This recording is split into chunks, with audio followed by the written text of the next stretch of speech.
Greetings, everybody. Welcome to another AVA interview, or if this is your first time, hi, it's good to have you here. Sean, have you started up that lawnmower yet? Have you got that prepped for us yet? Yeah, I'm working on it, man. It's just a bunch of frogs and young infants around here, so it's kind of clogging up the blades. I have to keep cleaning it out every couple of minutes. Come on, Sean. I told you to be ready with the lawnmower before we were. Come on. Well, Fine, I'll get to it later. Hold on. sorry, people. I guess we're not off to the best starts right now. I tried to tell him to just rev up the loudest thing he could have so nobody could pay attention during the interview. Would you believe how difficult it is to pull those dead baby parts out of the lawnmower? It's freaking impossible. Where do they show up? How do they end up there? I go to bed, I wake up in the morning, and there's just babies everywhere. Everywhere babies. Yeah, most people are supposed to clean that sort of thing up, Sean. Oh, but we'll talk about it later, okay? We'll talk about it later. All right, fine. So anyway, we are here with special guest Sean Chiplock, who you probably recognize from quite a bit of things over the past several years in the voiceover field.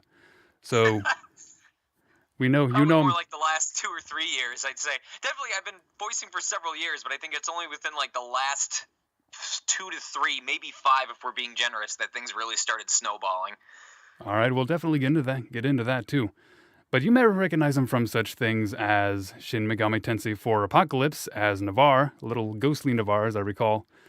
Yes, the most.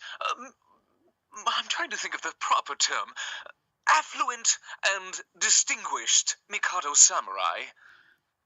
By far the best one. I played the original Shin Megami Tensei 4, and that kicked my butt too. It turns out a lot of video games kick my butt. Yeah, I'm not good enough to play the Shin Megami Tensei style games, but I do love watching Johnny Awesome on YouTube play through them. The guy does a great mix of talking about game mechanics as well as just letting the game showcase itself when there's voiced scenes going on. He's great. I highly recommend him for anyone who wants to see the series, even if they don't play it. All right, I'll have to check that out. You may also recognize him as Rash from the new Killer Instinct. I say new, but it's been out for a few years now, I think. I'm totally not crashing this interview, but that's because I was invited. I'm invited to this interview. Yeah. And there was another character he played. I can't think of the name. It's from some Legend of something series, and I don't think anybody's heard of it. Yeah. There's some weird voiced Zelda game that came out called Breath of the Wild, and I guess I voice Revali, Teba, and this talking plant called the Great Dooku Tree. It was like the Count Dooku Tree. It was like some Star Wars crossover. The good Deku Tree, the pretty great Deku Tree. Nobody's heard of Legend of Zelda, But yeah, he was in Breath of the Wild. He was a whopping 3 characters from that as if I may be so bold, my personal favorite Zelda game. So it's very much an honor for me to be speaking with you right now, Sean. Thank you very much. I'm very happy to be invited in the first place. So what we're talking about here today is, and for the life of me, I still don't really know exactly what to label this series. I'm sure when the interview goes up, I'll have a title for it and everything. But I wanted to go over the journeys of a voice actor, because lots of people envision themselves doing this for a living and being in video games and anime and this, that, and the other. But it's so hard to actually get there, which I'm sure will be part of our discussion.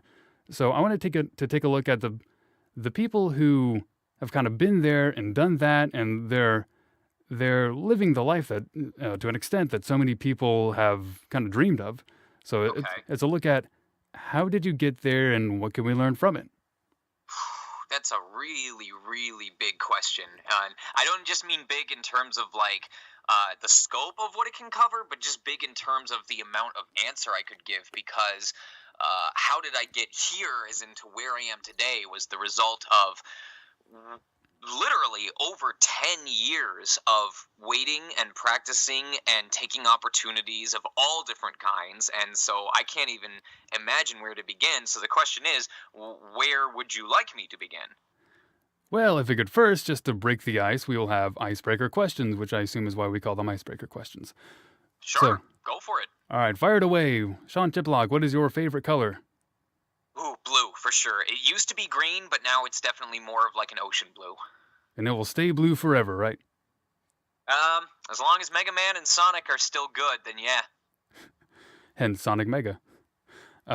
Favorite video Fun game? fact, I made Oh. that username when I was 12 years old because IGN required you to be 13 or older to sign up, and I didn't care, so I made an account, and it said pick a username, and I decided, need to think of something unique. I know, let's take my 2 favorite video game characters and smash their names together and do that. And he accepted it. And believe it or not, anytime I've signed up for most things, Sonic Mega isn't taken, and it's better than stuff like XXX underscore Goku Roth 666 underscore XXX, so I've stuck with it.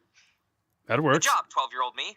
But I let you know that I'm just going to go everywhere as Sonic Mega and just, take that name from you. Just in Please an don't. active Why evil. would you do that to your own reputation? I'm a sadist at heart. There is a legacy attached to that name, sir, and I'm telling you right now, if you take that legacy, you have nowhere to go but up. All right, favorite video game? I would oh, assume maybe something related to Mega Man or Sonic. My favorite video game of all time would have to be Jade Cocoon 2. And that's because I don't think there is a level of sanity that can be applied to a person who has owned the same game 5 separate times and has played it through to completion 3 separate times, and also used that game and his save file time as a notation on his resume to apply to a QA position at a game company. So I think at that point that game goes beyond being a personal favorite to being an actual part of your life. And so while I have some others that mean a lot to me, like Bomberman 64 The Second Attack and Legend of Mana, I would have to say that Jade Cocoon 2 is actually my bona fide lifelong favorite game. There sounds like a story behind that one. I don't think I've actually heard of it, or if I have heard of it, maybe I'm just not thinking of it. Pretty much everyone who's heard of Jade Cocoon has heard of only the first game, when most people seem to like the first game more. The second game was different in that it was kind of a monster collection / battling thing. I could get into whole details about it, but basically you had like a circle of potentially 8 monsters surrounding you, and there was 4 different elemental sides which each had different focuses. So the game was about working through it and leveling up these monsters and then fusing them to give them new skills or passive abilities, and it was right up my alley. So I'll have to look that up too. I have a growing list of things I need to look up, and I'll add that to the list. It's definitely a time-consuming game. You will spend a lot of time. I think generally it takes me about 250 hours to play it through to completion, although I do a little bit of grinding and stuff like that. But it's a decently long game, and it's special because for being a PlayStation 2 game, every single line in the game that is said by a character that isn't like a prompt or something like that, every single line that's said by a character is voiced, NPC or otherwise. Cool. Yeah. Jade Cocoon. All right. Jade Cocoon 2 is the one that I'm talking about. Jade Cocoon 2, okay. And your favorite character? There's that icebreaker question. Favorite game is that? Okay, Jade Cocoon 2, favorite video game.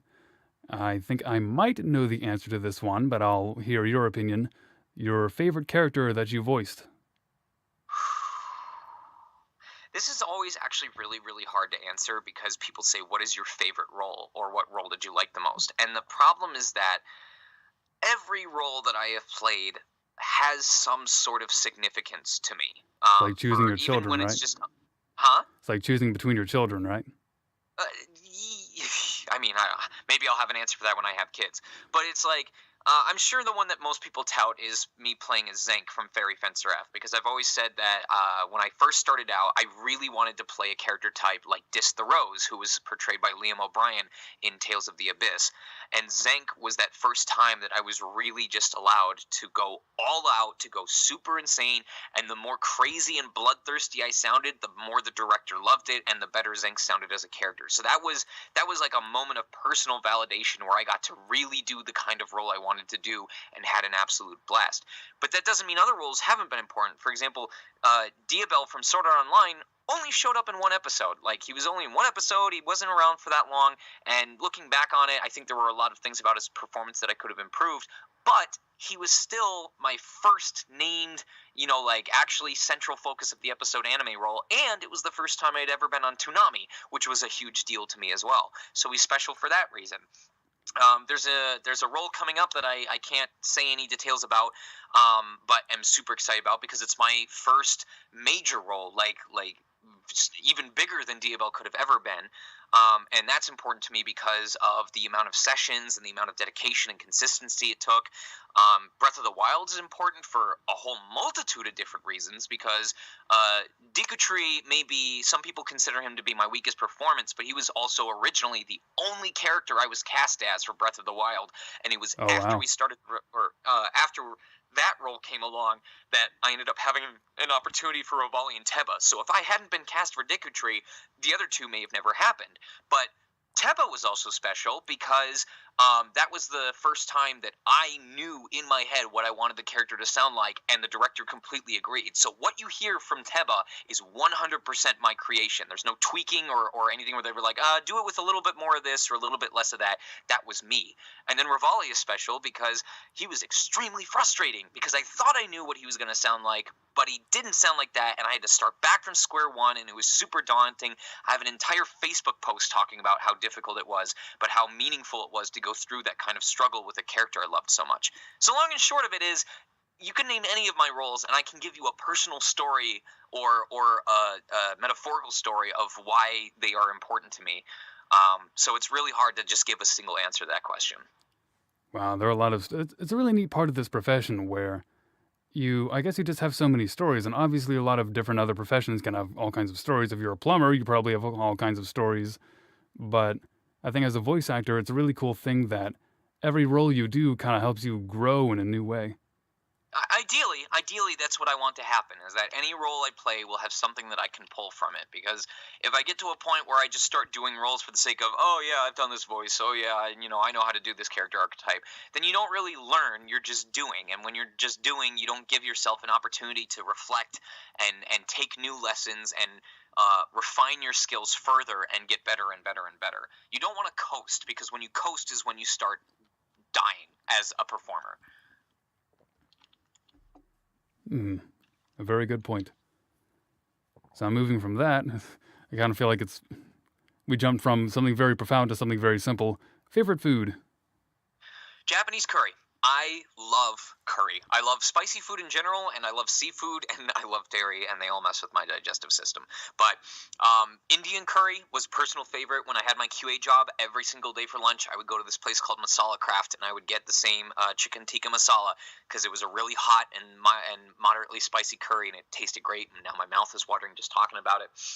And now that I live in California, at least 3 to 5 times a month, the wife and I will end up eating at Curry House, because their shtick, they have a wide menu, but their main shtick is having this consistent curry sauce that they make for almost all of their dishes, and you can get it mild, you can get it super hot, and it's always so good. There was one week, and I'm not even kidding about this, there was one week where 5 days in a row, every day of the work week, we had Curry House for dinner.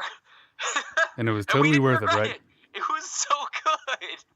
And every time I get mad at her because I always get a crap ton of food but eat it all in the same sitting. And she will always get her dish but only eat about like a third to a half of it, and then she'll have leftovers for the following day. And I'll smell the food and she heats it up. And it will smell so good, but it's her leftovers, so I can't have any. And it breaks my heart. So transitioning from that into talking about your voiceover journey and how you started and how you got to where you are right now, I want to just ask the straight up question, and we touched on it a little bit earlier, but about how long have you been professionally voice acting? The breakdown I give people just in general is I say I've been voicing for 10 years. I've been mentored for about 8 of them.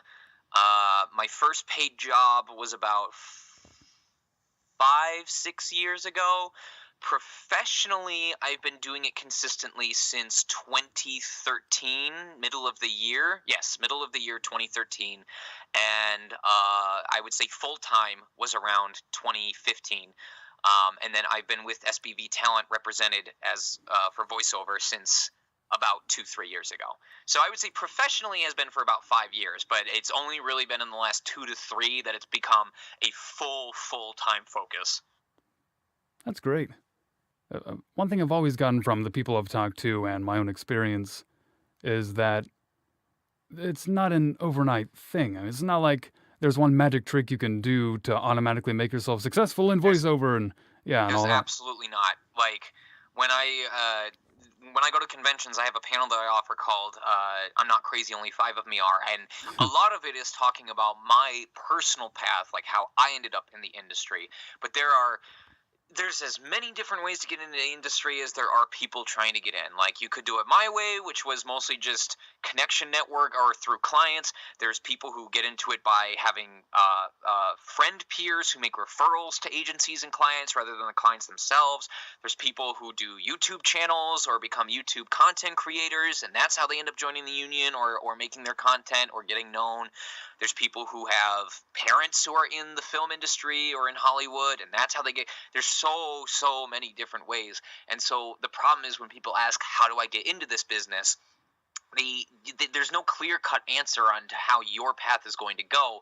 However, there will be consistent foundations, whether it's business etiquette or performance improvement or taking lessons or practicing. There's consistent foundations that you will find seem to happen across everybody's path that will contribute towards finding success. And those are the things that people should be focusing on. Yeah. Something that Griffin Poitou, who I was interviewing last, mentioned it was kind of the profound statement of the interview. It's the actions that make the actor. The point being, you can be the most, or you can be an extraordinarily talented individual, but there's always someone who's going to be a little bit more talented than you or have a bigger range, or there's someone who's going to be less talented than you, but is doing so many other things right and hitting the streets that they're going farther, or they're not making the same mistakes or short-sighted efforts that you. In other words, it's just not like we've been talking about. It's not an overnight journey. It's right. Like we keep and hearing let's about. Let's not kid ourselves here. Regardless of any actions done on the part of the individual, there is an element of luck because. For example, one of my peers voiced a role in Five Nights at Freddy's, which was cast off of, I think it was cast off of voices.com. So it wasn't like an agency thing. It was just off of one of those casting sites. So he gets in one of the Five Nights at Freddy's games, and the game obviously explodes in popularity. And the dude goes from being relatively decently known to being basically an overnight sensation among the younger age group, getting invited to all sorts of conventions. Conversely, a lot of people probably think that Breath of the Wild is, like shooting me up the ranks in terms of getting invites to everything, but it hasn't really done a lot, and I wasn't expecting it to do much, but I'm saying, like, conventions aren't demanding to have me visit. One important thing to note is most clients don't care about your past performances unless it included character types that they want in their own game. Most clients want a unique, they want a voice that helps sell their brand. So it doesn't matter that I voiced Revali and Teba in Breath of the Wild. What matters is, can I do what the client needs for their character, for their project at that point in time? And then just in general in doing the path, you never know, if the person at that workshop is just there to direct you and provide guidance, or if they are actually looking for talent to invite to future auditions. You don't know. So what it really boils down to is just as an individual, always looking for ways to keep yourself improved, prepared, and knowledgeable, so that whenever an opportunity does surface, because you don't know when that's going to happen, when the opportunities surface, you are adequately ready or adequately prepared to tackle them and give your best effort and get the best possible results. I think we got a lot of good things out of that. Now, I want to talk a little bit about your voiceover journey from beginning to present, and again, we've kind of touched on it, but I want to go more in depth on certain stages or certain aspects of your journey from, like you said, about 10 years ago, you technically started like being mentored and that sort of thing, to where you are right now. So first I wanted... Go ahead. Oh yeah, just at first I wanted to talk about what would first compel you to voice act. What kind of pushed you into this field? Was it just kind of accidental? Was it something you made a conscious decision of, and how you went about doing it? Okay, so I am going to send you a file, which you can look on your own time, that will also provide more insight into the answer to that question. But to give it an audio form, what first started me in voiceover was completely, like I said, the element of randomness and happenstance. Around my junior year of high school, I really had no idea what I wanted to be doing because... are you still able to hear me? Because I kind of tapped my mic there. Oh yeah, you're good. Okay. I was decent in a lot of subjects, but there wasn't really anything that jumped out to me. I was really good at math until pre-calc happened, and then we stopped being friends. I enjoyed science until it started including math, and then we stopped being friends. I enjoyed language arts and dissecting books and looking for symbolism and metaphors. And even though that didn't involve math, it did involve a lot of sitting in front of a Word document waiting to type something, and that just drove my ADHD nuts. So I stopped caring for it. So it was just a lot of cases where there wasn't really anything that spoke out to me, and that led to a lot of evenings where I'd kill time watching Adult Swim and doing my daily stuff on Neopets, which I wish I still had time for. And one evening, it was around 3:30 in the morning, and I remember this because Full Metal Alchemist was repeating its episode for the evening. I was playing on Neopets, and Adult Swim was constantly bombarding me with these advertisements for its website. And at one point, I was like, all right, fine, Adult Swim, I'll check it out. Let's see what you got. So I'm browsing their website, and I come across, it was a preview clip for an upcoming episode of Trinity Blood. Do you remember those old MTV, like, behind the music videos that they used to showcase? Vaguely, it's been a while, and I wasn't really an MTV sort of person. It was like a music video, but during the music video, little factoid bubbles would pop up that would give info about the singer, the song, their music career, stuff like that. Oh yeah, I remember those. So the preview of the anime episode was like that, except some of the bubbles were hyperlinked. Like when they popped up, you could click on them and it would take you to an external site or another part of the website to show you some more info. And one of those bubbles took me to a little video of Troy Baker in the studio during the recording process for his character Abel Nightroad. And as I watch this, I'm watching this guy standing in this booth, pretty much like I am now, with this screen with the anime character on it, and they're telling him, what he's going to do for the line, and they start playing the audio and doing the beeps, and he talks. And at that same point, I'm watching this guy talk at the same time this anime character's mouth is moving, and they're not adding any special effects. He's not like a monster, or there's no echo or anything. It's just him talking, performing. But his voice is now suddenly this anime character, and that's when the light bulb went off in my head that went, wait a second, this is a thing.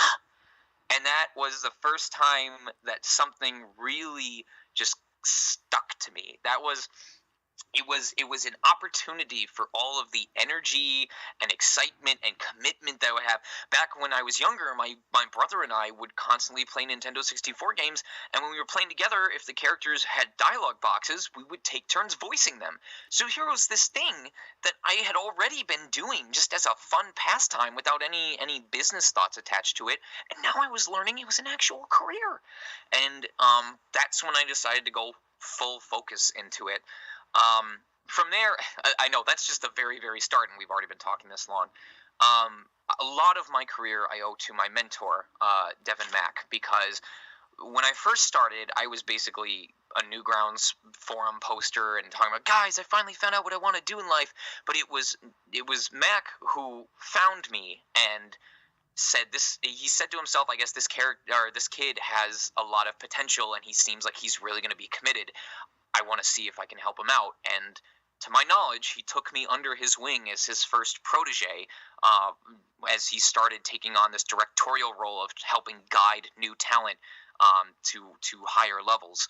And he introduced me to a website forum called the Voice Acting Club, which is not only still in existence, but actually renewed itself at the beginning of last year. So you'll probably hear me mention that again when we get to the end of the interview and just saying, any recommendations for talent who want to get better. Being in the Voice Acting Club is how I started working with peers, having a chance to audition for independent projects. That's where the practice element started, and that pretty much carried out through all of high school and through all of college. Towards the end of college is when I started doing stuff a little more professionally. There were sites like Voice123 or Voice Bunny or Freelancer where I was able to start applying for paid jobs once I felt more comfortable with my vocal range. But after college, I knew that if I was going to pursue my career seriously, if I was going to be in these anime or these video games, I had to be where the work was. And that meant either New York, or Texas, or Los Angeles. And Los Angeles is the Mac Daddy of the Mac Daddy hubs because it has everything. It has animation, it has a little bit of radio, maybe not as much as Chicago or New York. It has anime, it's the hub. Everything is there. So it was a no-brainer. I had to move out to the Los Angeles County, Los Angeles area, just somewhere in Southern California or near Los Angeles, Burbank. And from there, it really boils down to just time and persistence. It's been year upon year upon year of just auditioning for projects, being consistent with clients, building relationships, both current or veteran and new, working with peers, being as professional as I can, giving the best performance that I can, updating my demos, working. From there, that's when it really, the whole adulthood thing hit, was because there's always something to be doing, whether it's working on work that I've booked or taking workshops. Right now, I'm on a 4-week workshop that meets every Tuesday in January to help prepare myself better for animation audition copy. And that's something that I cover better. That's something that's better explained further in the panel that I talked about, the I'm Not Crazy, Only 5 of Me Are. But that's where I am right now, is now that I'm actually in the industry and an established professional, even though there's still plenty of ways for me to grow. Now I'm at that point where instead of trying to break in, now I'm trying to expand the strings of my web by meeting with different clients and improving myself and doing good work on the gigs that I land so that people hear me and want to be involved with me. I think that's a beautiful thing, that light bulb moment. Some of what you say sounds kind of applicable. I talk for a living. I'm a voice actor. But it sounds applicable to me and kind of what I'm experienced with, and I think that a lot of people listening to the interview could probably apply that sort of thing to themselves too. I had a light bulb moment where I was 19. I was house sitting on a farm while the people were away. It was like a 2-month long thing. It was kind of a crazy story to go along with that. But I was kind of in a similar place where I didn't know totally what I wanted to do. I wanted to write novels to an extent, but I didn't really have a professional attitude, and I didn't know if I wanted to make that my only thing. And I was always curious about voiceover, so I finally read Voice Actor, What It's Like Behind the Mic, with, it was written by Yuri Lowenthal. That was also a book I bought, so, yep, yeah, same thing there. Yeah, plug there. That is a very great book for anybody listening to this. That is a great book to read and start with if you're ever curious about behind the scenes or where to start or what's going on. That is a good book. But it was reading at the end of that, and they made it sound so hard to get started, and it is, to continue, to expand, to network. And like it sounded nearly impossible, but for whatever reason, I finished reading that and I went, you know what? I'm going to do it. I'm just going to try it and see what happens. You have to consider how long ago the book was written, which a lot of it still holds true, at least in regards to warm-ups or preparing yourself or getting into the right headspace. But there are also things that have changed. For example, more than ever, people are expecting you to audition from home.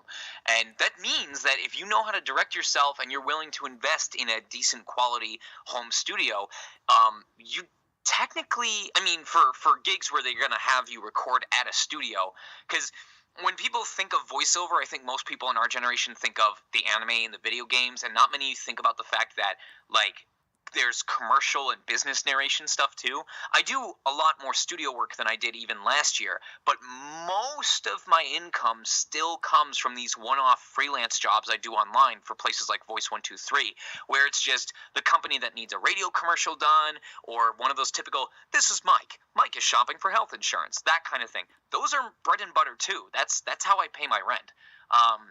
So it is difficult because there's a lot of money injection. There's paying for workshops, which people like me, we definitely still do them. Jennifer Hale still takes workshops and pays for them, even though she's like one of the most consistently working women in video games. So you're paying for workshops, you're paying for demos. I think my last demo cost me like $2,000. You're paying for the upgrades to your audio equipment, and you're paying out the wazoo on your taxes, because almost all the work you do as a voice actor is as an independent contractor, which means you don't have taxes taken out as an employee, which means you pay pretty much 25 to 35% of everything you earned during the past year as income taxes when tax time comes around. That is a harsh reality too for people looking to get in. It's a lot, and I think a lot of people don't realize or remember that, and they forget that they are going to have to pay taxes. So they spend a lot of the money that they make, and then they get hit with like $2,000, $5,000, $10,000 in taxes, depending on how much they made, and it just blindsides them because they forget, oh, that's right, I didn't have them taken out of my paycheck. That's why it's all being taken now. Yeah, that is anyone working from home. The business aspect is such a difficult thing to keep up with, I think. But I wanted to talk a bit about. We touched on your training, like you had a mentor that you had, and of course you take workshops. But especially in the beginning, I wanted to talk about what kinds of things you did specifically to get yourself ready in a mindset of expanding your range, your acting ability, your networking, like training and practice from classes to coaches to personal practice tips to experience, etc. Like what kind of things you did and what mentality you had. It really boiled down to a 3-point system. Point 1, be confident. Point 2, be shameless. Point 3, be professional. Point 1, be confident. Your voice is your voice. And sure, there's a lot of voice archetypes that you may be able to do or that other people can do. I'm sure there's a lot of people who can do some version of Kermit the Frog if they wanted to, or people who do Gilbert Gottfried or Arnold Schwarzenegger. There's all kinds of impressionists. But the acting world is not just about impressions. And in many cases, if there's someone who really, really wants their character to sound like Morgan Freeman or to sound like Owen Wilson, guess what? They're going to hire those people, especially if they had the budget for it. So in 90% of cases, what you are going to book is either exactly the same as or a slight variation on your own voice. And you probably read that in the voiceover voice actor book. Yeah. So the first step to being able to understand your skill set is to become comfortable with your voice and your range. That doesn't mean you don't put work into expanding it, but you are definitely going to have a base in terms of what your voice sounds like. And understanding your base and how to work it and what it's good for is how you're going to figure out what to apply to. So there for a long time, I was like, my voice is so young. This sounds, and like no one sounds like mature or cool. And I want to be a young male hero protagonist. So I'd always like lower my voice. I'd try and make myself deeper for anyone who was over the age of 30. And it sounded really fake and forced. And it was only once I started just not hating my own voice as much that I was able to play around and have fun with it and give better performances. Part of why Zenke turned out so well is because I didn't care about what the pitch of my character sounded like. I focused more on who he was than what he sounded like. Point number 2, let's say I said be confident, be shameless. Just like practicing a tennis swing, just like practicing a soccer kick, you will cement what you practice. And that means if you practice good habits, you're going to cement good habits. And if you practice bad habits, you're going to cement bad habits. So one of the most common things that happens with people who are just starting out is, oh, I have to be really loud and angry or sobbing or screaming bloody murder, but I have parents nearby. Oh, but I have neighbors nearby. Oh, but what if there's people who aren't nearby but are walking by the house and they hear me while I'm doing this? Oh my God, that would be so embarrassing. I know what I'll do. I'll soft gel. No, wait, don't. No. And all you do is teach yourself to soft yell or not really be yelling. And it sounds fake as hell. So you have to be ready to commit. If your character is screaming, you have to scream. If your character is crying, God, you had better practice how to cry realistically, because I don't think I've ever heard fake crying that still sounded authentic. It either sounds really good or it sounds really, really forced. If they're laughing, you should actually be laughing. You have to be ready to commit to whatever is required for the character and the role in order to make it believable. If you don't believe it, the audience is not going to believe it. And belief and suspension of disbelief is one of the strongest facets of voiceover in general. And 3, be consistent or be professional. That's just a matter of fact. There are people in this industry who have very, very distinct voices, and to some degree, it's the only reason why they still get work. Because if they didn't have such a distinct voice that was impossible to replace, the clients wouldn't want to do anything with them. I know of people who are very well known within their fan base communities, but there's various conventions that never want them back because they have a terrible attitude and they act like jerks towards staff. And that stuff carries with you. There are peers I know who have been blacklisted from recording studios because of actions they've taken in the past. It doesn't matter how good you are. It doesn't matter how unique your voice is. If you burn bridges, you're not going to have anything to cross once you have the skill set necessary to ford that river. I've had some run-ins myself. Like, I hate to admit it, but there's been at least 1 or 2 occasions where I did something, I acted without thinking first, or I said something that ended up being taken the wrong way because I didn't think it through, and I put my near future in real jeopardy because of the way I conducted myself. So, above all else, you have to recognize that as you grow and as you build a following, you become a sphere of influence. People are going to have their eyes on you. Clients are going to have their eyes on you. Even though Breath of the Wild is said and done and the final DLC is out, I am still technically a representative of some sort to Nintendo. That's part of the reason why I can't do skits as Revali, because if I represent the character in a way that could be damaging to the brand, I can get in serious trouble, even serious legal trouble with the company for hurting their copyright. So you have to always be cognizant of this and always be aware of what you say and what you do, because the further into the industry you get, the wider those statements and those actions will reach, and the bigger their potential repercussions. Professionalism is a very important thing. It's something I want to talk about too at a totally different time. But Okay. I think people really need to remember that it's a public sphere. It's like when you're just working any other job where you're not relying on reputation to get you through. To an extent, you can kind of get away with saying or doing certain things, and maybe you annoy people and they don't like you, but that's okay. You're still working where you still live your life. But as an artist or entertainer or anywhere else where you're putting yourself on display and reputation, This is not, I mean, I don't know if this is a secret anymore, but I'll tell you right now, it shouldn't be because it's so obvious and it happens. There are all kinds of projects that get cast, not just based on who's a good fit for the character, but who the client likes working with. There's at least one recording company that I know of that's so difficult to get into because they have a list of people that they prefer, that they're just used to working with. Like, they know what they can do and they're good with it. And so they consistently call those people in for roles over and over and over and over again. There's another studio that says we like to have a data bank of voices because any given opportunity where we can just say, trust us, we have someone in mind, and we don't have to actually audition the role and have 200 people submit, that saves us time, it saves the client money, and it makes everybody's lives easier.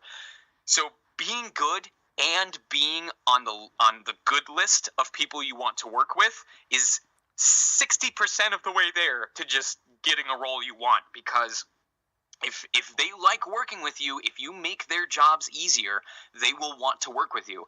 Conversely, if they don't like you at all, they'll either just never use you, or they'll only consider you if no one else is able to provide a solution, and then the only reason you're getting called in is because of that vocal quality you have, which is not a good position to be. I mean, it's nice to be their emergency option, but I would much rather be the, hey, you know what, there may be someone here who might be slightly better at this role, but I know Chiplock can do it just as well, and he's good to work with, and he knows how to play this character type, and he won't have any nonsense to deal with. So I'm going to have him come in. That's where I want to be. That's where you should want to be. Yeah. A lot of people they kind of forget that talent is important, but of course it's very important, but there's an attitude that goes with it where, people think, well, I could do that better, or, if I was in the director's seat or if I had been in that studio, I would have done things differently. But there's more going on besides just the quality of someone's voice or what you would have preferred the character said. There's so much going on. There's some people who have a better fit for a character voice, but they don't get cast because they're not good at matching lip flaps, and the client really needs to not waste time trying to match the lip flaps. There are people who would have been the best fit for a character, but they didn't get cast because their agency never sent out their audition, because the client said only send us your top 5 from each agency, and the agency, for whatever reason, didn't think yours was going to be competitive enough.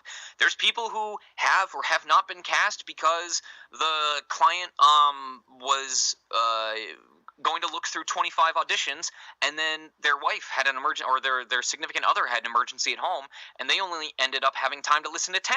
So they had to pick who they were going to cast based on those first 10 that they listened to. This is another element of luck. There are so many unknown elements to what goes into a casting decision beyond just the voice that it's impossible to know what is going to factor into it. And that's part of why so many teachers say, don't focus on what you think the client wants. Obviously, try your best to give them something close to what they're asking, but also provide them what you think of the character and what you would do, because there's just as many cases where the client gives a catch-all term because they don't know what they want for the character until the moment they've heard it.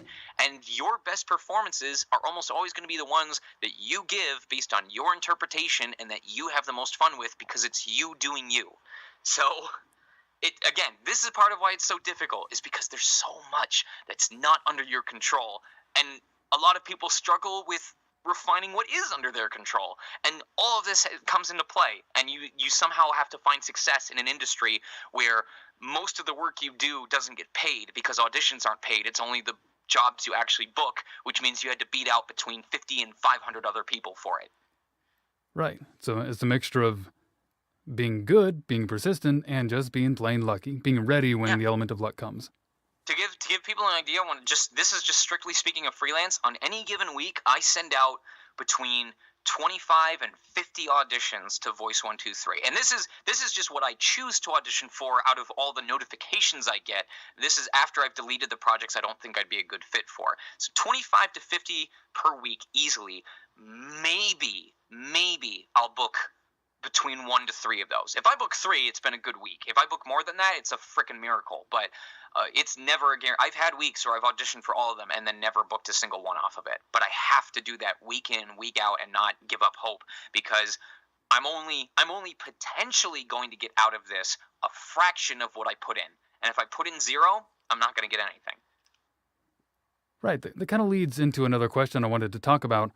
Were there times where you almost gave up on voice acting, where things seemed kind of overwhelming and put you down, or what compelled you to keep going through all that hardship? 3 that I can count so far in specific terms of what you've said in regards to just having a general reflection of what the hell am I doing with my life. But at least 2 regarding specific characters. The 3 in general have all been like, there was a point where I asked myself, am I doing this because I actually want to be in voiceover, or am I doing this because voiceover is the only thing separating me from being a post-college video game addict, and it's the only thing giving me a source of income, and I'm afraid, like someone who leaves a relationship, if they're afraid of, I'm not scared of breaking up this relationship, I'm just scared of being single again and not being able to find anyone else. It was the same vein of, I'm scared of, if I quit voiceover, I'm not going to have anything to fall back on, and is that the only reason why I'm pushing forward? And thankfully, I think I've reached a point where I realize even if I tried to force myself to stop, there would always be something that caught my interest. For example, recent games I've contributed towards, I've helped Winds of Change, Kimono Mahjong, Arzu Venture. I've helped a lot of these projects pursue getting voiceover added, and a lot of it was because I wanted to be part of the game, and I never requested to have a part if I helped them out. I just wanted them to pursue voiceover so that there would be auditions for me to submit. And it was that moment of realizing that for me to be so invested in even certain types of games that I wanted to voice someone in those games, and I wanted to improve myself to where I'd be the best fit for those characters, means that there's a personal part of me that truly, truly loves this craft, and I wouldn't be able to separate myself from it. But even as recent as like a year ago, there were those points where I was just questioning myself and being like, do I actually know what I'm doing? It feels like I'm just throwing darts at the wall until something sticks. Why do I seem to be struggling with this? And nowadays, that still sometimes comes up in regards to specific characters. Like I said with Revali, I struggled a lot with him. I cried during the break of one of my first sessions to my mentor because I didn't know if I actually had what it took. I wasn't sure if I had any idea what I was doing or if I was following the direction that the director was trying to give. And more than anything else, I wanted to understand because I loved this character so much, and I wanted to identify with him and give him the best performance he could get because he deserved it. and that's why it was so frustrating. And then with this other role that I haven't been able to talk about quite yet, there are lots of cases where I do a fantastic job, where I absolutely kill it, and I stick to the source material, and I give the delivery that I want to give. But then there's other cases, like even a couple days ago, there was a session where maybe I did a good job, and I'm just stuck in my own head, but it felt like I wasn't. It felt like the nuance that was in my head wasn't what was translating into audio coming out of my mouth. And it was really, really upsetting, because I knew I'm capable of more. I'm capable of doing better. And it didn't seem like I was. And that was really upsetting me. Because more than anything else, I want people to be able to enjoy the projects that I'm a part of. And I don't want them to feel like their enjoyment has been stymied by a bad performance. I think of Miyamoto always saying, a delayed game is eventually good, a bad game is bad forever. And I don't have that luxury with voiceover, because when they're recording, they're recording. And so if it's a bad performance, it's going to be bad forever. And I don't ever want that to happen. Yeah, nobody's a harsher critic on themselves than themselves. No, that is true. Which I think is a necessary component of getting better, but it's also, I feel like a lot of actors and artists and entertainers in general kind of have that quality where there's an element of perfectionism that makes them want to grow, to want to pursue something new and entertain people, but it's that same perfectionism which can just needle on them sometimes. Yep. It's so daunting, and it can be really frustrating too, because for a long time after Breath of the Wild came out, people still say, they're like, Revali was one of the best performances in the game, and all I can think is, I wish I understood why, because I'm a character who loves playing. I love when I get to be more ham, like for example with Zenke. I like when I get to exaggerate, and Revali was a very nuanced confidence, and so I know it was good, but even today I'm still trying to really pinpoint what I did to get right into the right headspace, or what decisions I made that played out so well, so that I can learn from the character and use it for the future. And when it doesn't immediately come to mind, when it doesn't immediately cement itself into your memory, it can be really, really frustrating. Now, through all that hardship, was there ever a moment where you decided you'd, quote-unquote, made it as a voice actor, that all the struggling in the beginning had finally begun to pay off? Okay, so this kind of harkens back to what I said before about how everything is step by step by step, and every role has its own meaning to me. There's many cases where I say I made it, and a lot of them tie to personal goals. In one way, I made it when I won the 2009 AX Idol voiceover competition, because that was my first time performing in front of like a large audience, in front of industry studio heads, and being told, you're doing something right when you get a response like that. That was validation for me that, yes, you do have what it takes. So that was a case where I made it in terms of you can be more than just an amateur. Getting a gig on an anime on Toonami was making it, because I was suddenly on a televised broadcast. Getting this role that I can't give more details about yet is another way of making it, because it achieves one of the role archetypes that I have wanted to be since I first got into this career. Like, one of my absolute end game life goals is now a reality. And so that's a case where I made it. But it doesn't necessarily mean like, oh, I'm at the cream of the crop, I'm at the top of the mountain now, I don't have to do anything else. Because for me, it's once a role is done, it's done. Once people have had their hype and played the game or seen the show, it's in the past. And there's always going to be new content being made, and the industry itself is going to change. 20 years ago, 20, 30 years ago, towards the late 90s, everyone was all about, Sunday, come and buy here, the Meyer Super Sale, But now, everyone wants that guy who's just, talking real and being the guy next door. And I decided to try this new diet thing, and it really helped me shave off weight. They want the real person. Who knows what the industry is going to be like in 5, 10, 20 years from now as well. And making it could just be as simple as staying ahead of the game and staying well versed in your performance style, so that when the industry shifts again in terms of what kind of performances they're looking for, that you can keep up. Even just within the industry, within it now, like a performance from Mass Effect is going to sound way different than a performance from a typical Japanese dungeon crawler RPG, is going to sound different from a strategy game, is going to sound different from a DBZ fighter. Even just different genres of games are going to have wildly different performances. And someone who's made it in fighting games may not really be having an easy time with Western animation. There are people I know who are taking animation classes, because they book Japanese RPGs out the wazoo constantly, but they're not booking any of the Western games or any of the Western cartoons, and they want to get into that medium as well. On that note, would you ever say that making a living voice acting has become easy for you, or is it still kind of a challenge to stay ahead of the curve and, as you said earlier, put bread on the table?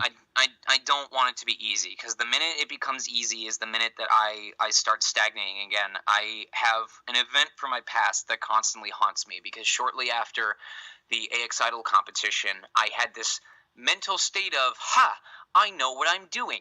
And the thought, I know what I'm doing, led to this very destructive thought of, if I know what I'm doing, then I don't really have to, and I don't want to say I don't really have to try, but I don't have to question myself.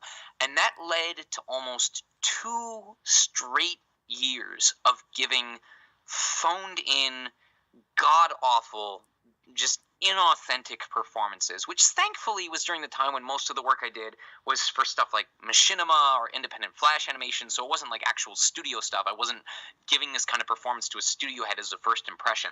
But it was heartless. The heart wasn't there, and it really stunted my ability to grow during those 2 years. And it always exists in my memory banks as a reminder that if I let myself get into the mentality that I've done it, or I know it, or I've nailed it, and it's easy for me now, that I'm going to start making assumptions. And when I start making assumptions, I'm going to start making mistakes in those assumptions. And those mistakes are going to cost me. In the best case scenario, they're going to just cost me a particular audition. In the worst case scenario, they may cost me my reputation, or my standing with a studio, or they may even cause me to, like I said earlier, cement a bad habit. And once that's cemented, it is exceedingly difficult to get rid of.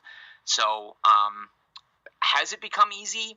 I don't know. But if it has, I'm not going to let myself be convinced that it has, because I'm too scared of the potential repercussions if I don't keep myself hungry. There is a golden line in every interview that I've been doing, and I think that might be it.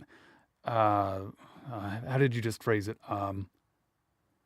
You want to keep yourself hungry. Keep yourself hungry. I'll have to go back and listen to it and then write it out. But that's a very important and I think a very crucial thing to bear in mind. I like the way you phrased that.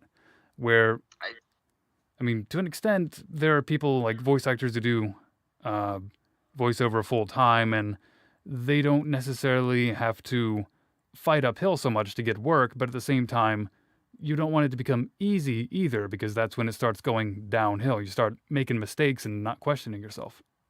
Mm-hmm. Now, you mentioned earlier that you did have to move to Los Angeles in order to really expand your career and go where the opportunity was and meet new people. So could you talk a little bit about what that was like, the move to Los Angeles? Like what challenges you would have to overcome to move to that place?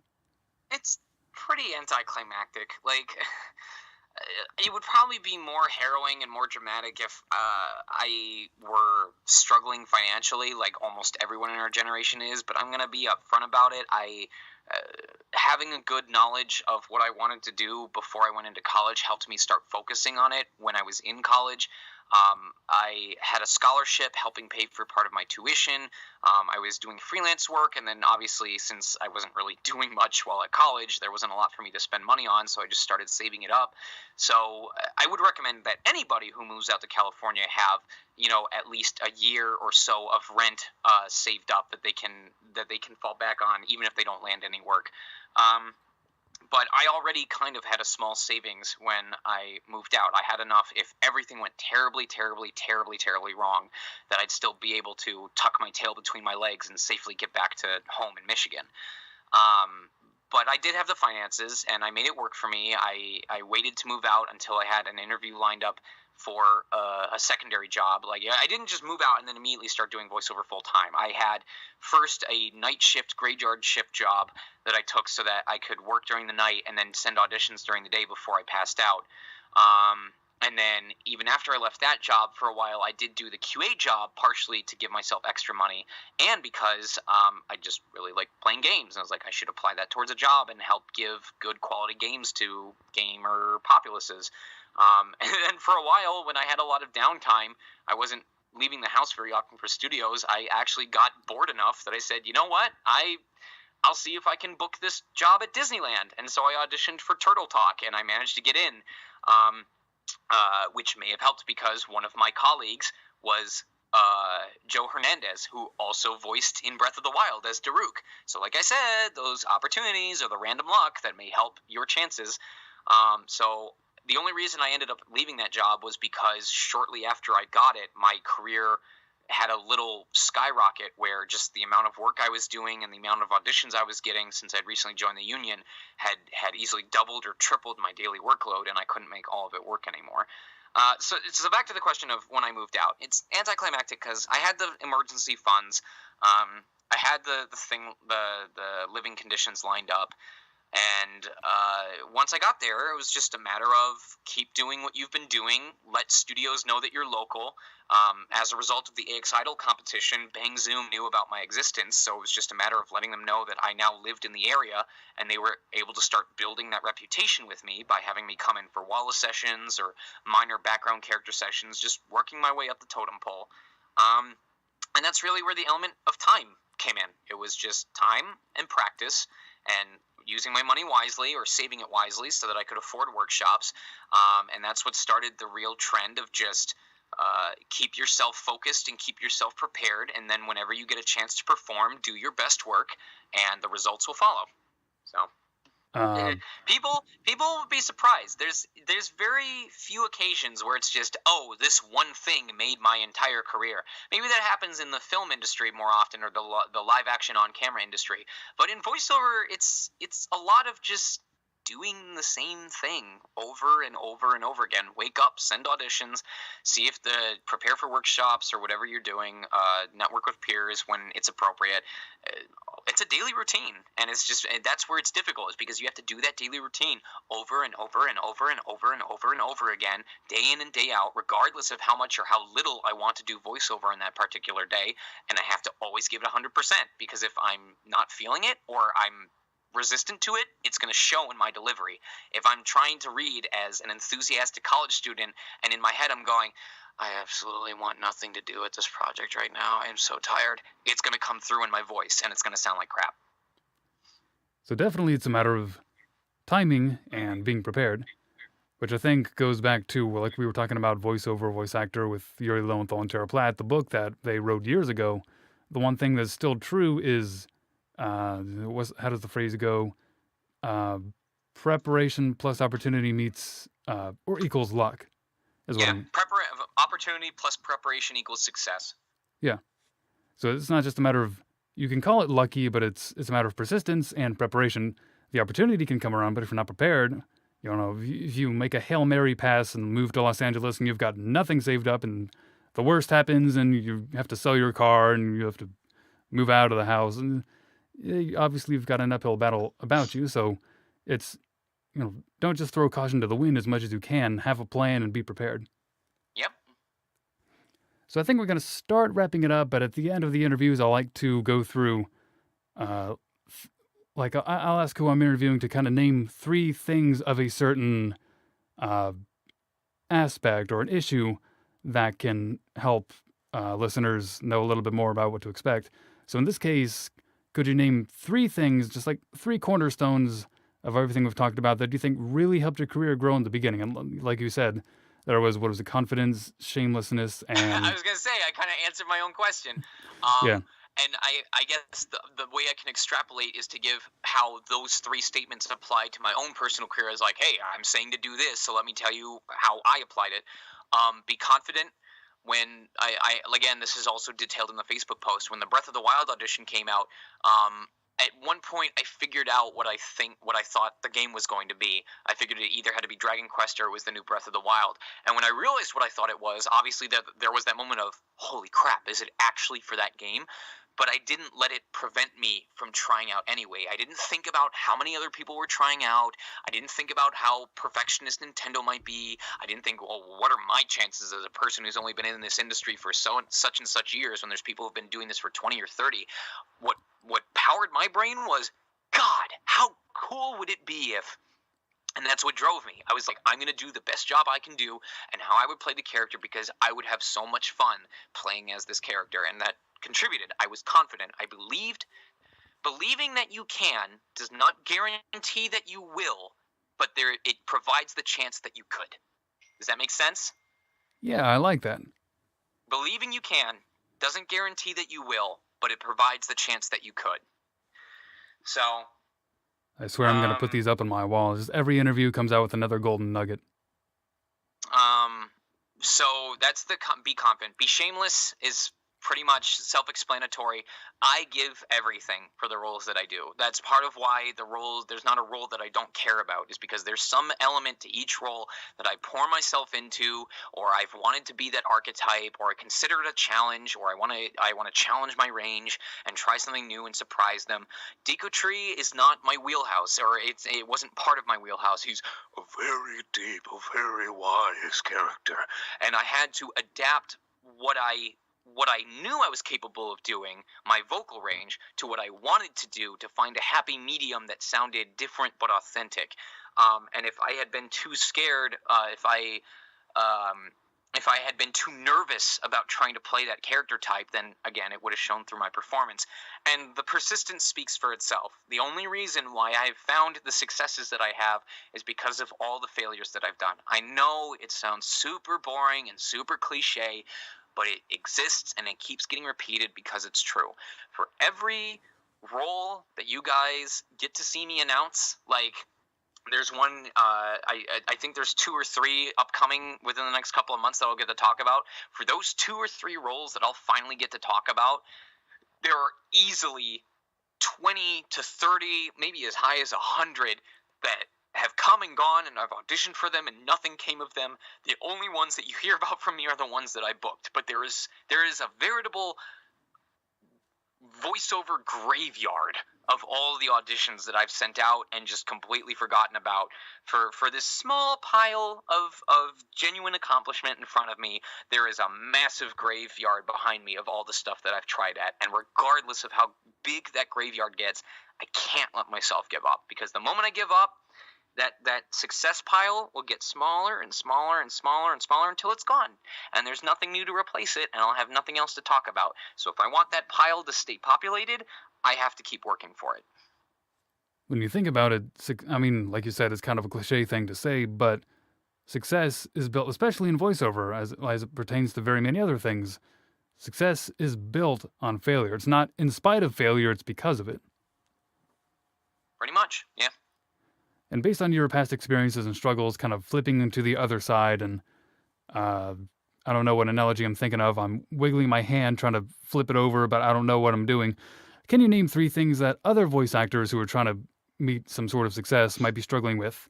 Some sort of mistakes they might be making, or attitudes they might be, like trying a bad marketing tactic, or relying too much on weather tactic, or a certain unprofessional sort of behavior that might be stifling their successful or their creativity? Number 1, do your research. That you can't use the excuse of, I don't know where to begin, because there is so many resources online nowadays where people have blogged all about their experiences. You have that book. You have D. Bradley Baker's website, iwanttobeavoiceactor.com, which is honestly one of my go-tos. Like, whenever someone online asks me, how do I get into the business or how do I get into the industry, the first thing I do is send them that link and tell them read through the entire site, because he has written so much for all levels of the voiceover realm. So the first one is do your research, and I mean that both in a general as well as a direct sense. Like, if you're going to do a demo, do your research. Find out what demos or what demo client seems to be the most reputable and whose clients he's serviced have gotten the best results. Do your research about studios, like what kind of projects do they typically cast, what kinds of voices do they typically cast. Do your research about your peers or about the industry. What's the trend right now? What are you always hearing when you listen to commercials? Listen, listen, listen. Number 2, practice, practice, practice. Read stuff on your own time. Read stuff when there's not an audience. Go to voice acting club. Audition for projects. If you're crazy like me, go to creators for stuff that you really want to be involved in and say, hey, is there any chance you're looking into adding voiceover or that you'll accept submissions? Keep practicing so that you get more in tune with what's happening in the industry and you get more in tune with your own voice and you're able to turn your strengths into powerhouses and your weaknesses into strengths. And then number 3 is, God, I don't know. Those are the 2 fastest. Number 3 is be humble. We'll go with it. And that one can be difficult. Because being boastful obviously can do damage to your reputation, but being too negative on yourself can do damage too. I actually learned really recently that contrary to what I thought, like I had thought that I needed to be careful about coming off as egotistical because people would think badly of me, but it almost seems like as a result, I have been so quick to self-deprecate or make jokes about myself, even though I mean it in a purely humorous way and I don't think garbage of myself in terms of my abilities. Like I said, I know what I'm capable of, and that's why I get frustrated if I don't think I'm doing it. But apparently, I have miffed some people because they think I just like trashing myself or taking myself down, and because apparently I have such a low opinion of myself, they have a lower opinion of me as well. So staying humble without becoming self-destructive is a really hard line to toe, but it's super important because you never want to be so lack of self-confidence that you give other people reasons not to trust you, but you definitely don't want to be so full of yourself that you become people's emergency options instead of their first choice. It's a perspective you don't always think about. That resonates with me too, because I have a very self-deprecating sense of humor. It's just who I am. It's not that I think I'm a horrible person, but it's just I try to deflect things and acknowledge, I guess, that I am flawed in certain areas, but I try to have fun with it. But what you say and what you do has impact, and whether that impact is bad or good isn't always up to you. So you must always, always, always be aware of what you're about to say or what you're about to do, and always be aware of what could happen, good or bad, as a result of it. Yeah, thanks. Very good, Sean. Well, I think that's about all we've got for right now. So I do want to thank you very much for spending, a little over an hour now of going back and forth on your voiceover journey and what you've learned from it and what we can learn. Yeah, thank you for inviting me. All right, with that, I think we'll begin to sign off, and I will salute. You cannot see my salute, but I am saluting you. And that's it for this interview. Thanks for listening, Thanks very everyone. much, James.